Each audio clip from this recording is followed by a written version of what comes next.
Hi everyone, Aiden here at the Trailer. Today we're going to be taking a look at and showing you how to install this EcoHitch hidden trailer hitch receiver on our 2018 Kia Soul. Now this is going to be a 2" by 2" receiver tube and give you a wide range of options for different accessories, whether you're looking to carry a cargo carrier, a bike rack, or maybe even a small trailer like this neighbor is. You've got options because that 2" by 2" receiver tube is going to work with the widest range of accessories that we offer. Let's check it out. Now, aside from being very functional with that 2" receiver tube, it is going to be really good looking. Everything sits recessed underneath the back fascia, and the only thing exposed is the receiver tube itself with those safety chain loops on the side. So it gives it a very clean look, and especially if you're standing up, it's very easy to not even see it at all because it does sit tucked underneath the bumper a little bit too. Now, one downside to that though is that it makes it a little harder to attach certain accessories because we might have clearance issues with our bumper. But what we can do is take a measurement from the center of the hitch pin hole to our back bumper and see that it's going to be 5.5 inches. So when you're looking for accessories, just make sure that from the center of the hitch pin hole of that accessory to the closest point on that accessory, whether it be a cargo carrier or a bike rack, is a greater distance than 5.5 inches, and then you won't have any sort of clearance issues with the bumper. The other thing you want to keep in mind is how tall the hitch sits up from the ground. So from the ground to the top inside edge of that receiver tube opening, it's going to be 11 1/8 of an inch. So you can use that to determine if you are using this to maybe tow a small trailer, if you need a rise or a drop in your ball mount, and how much of a rise or drop you need. It uses a standard 5/8 inch hitch pin and clip to secure accessories through the hitch right there. And you can always pick up a locking hitch pin if your accessory doesn't come with one. And then for those safety chain loops on the sides, they are quite small, but normal size safety chains fit on there just fine. And even some of the smaller ones can, or the larger ones that is, can fit. But realistically with your Kia Soul, you're probably gonna be using more of this style if you are even using it for towing at all. The hitch is going to be made from recycled metal, a combination of steel, aluminum, and stainless steel, and it's all covered in a black powder coat finish. That's going to help it resist rust and corrosion over time and help it stay looking new for longer. And as far as weight capacities go, the hitch itself can handle a gross trailer weight rating of 2,000 pounds. That's how much it can pull. And then it has a maximum tongue weight rating of 300 pounds. That's the maximum downward pressure that the hitch can support. Keep in mind that's what the hitch is rated for, not necessarily your Kia Soul. So be sure to check your owner's manual, find out the weight capacities of your vehicle, and go by the lowest rated component here. And as for the installation of your hitch, it's actually a very straightforward process.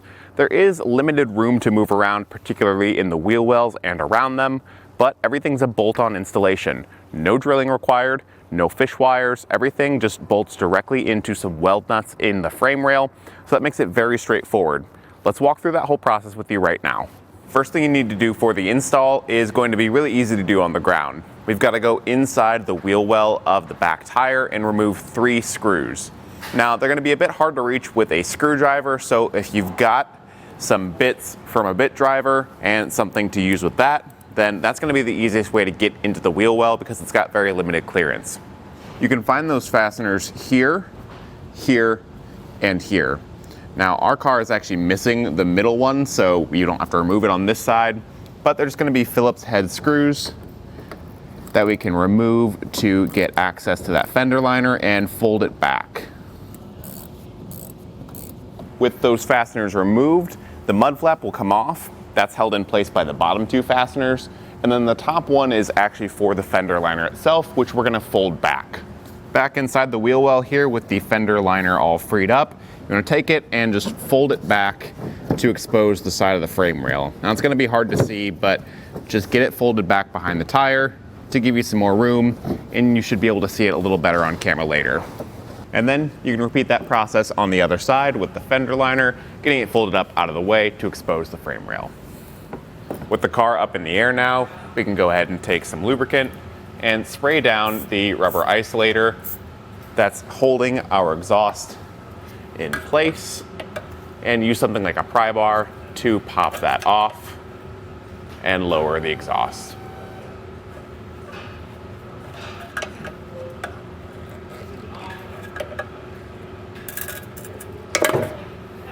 Now with everything up in the air, we can also get a better view at the side of the frame rail that we exposed by folding that fender liner up and out of the way. The side here is going to have 2 factory weld nuts. That's going to be our attaching points for the hitch, one here and one here. And it's a good idea before you start lifting the hitch into place just to check the threads and make sure that the bolts go in smoothly. Sometimes, depending on the age of the car, they don't always work the way they're intended to, so if you've got some penetrating oil, then something like a tube brush to clean out those threads, and then just check that beforehand to make sure it all threads in smoothly before we start lifting a hitch. That would work really well. And for the hardware we're going to use, you're going to get a bolt, a lock washer, and then 2 flat washers, and you get enough hardware to repeat that 4 times, 1 for each of those weld nuts, 2 on each side. And then with that extra set of hands, you can lift the hitch into place, taking care to get it over the exhaust, up around the outside of the frame rail there, and threading in one of our bolts with all of its appropriate hardware. Either one of the holes works, just whichever is easiest to get to help hold that hitch up into place. Then, once it's held in place, it's easier to get that other side in by hand. Once everything's in by hand, I like to use a socket to just run it down a little bit more, and then we can come back and torque it all using a 17mm socket or wrench, whatever you've got on hand.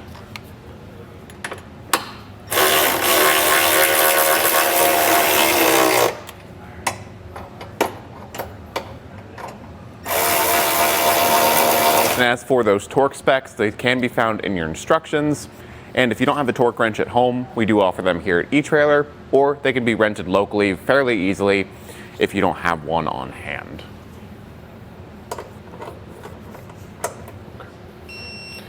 And once you've torqued those down, you can repeat that process for all the other hardware. We can then rehang the exhaust on that rubber isolator that we removed it from. This should push back into place a lot more easily than when we removed it, and we can get all of the fender liners and the mud flaps reinstalled the same way we took them off. And with everything buttoned back up, that's really all there is to it for the install. The finished product is a very clean look. It sits pretty far recessed underneath the bumper, which may not be ideal for some hitch-mounted accessories, but it's certainly able to be worked around, and it gives you a very clean look.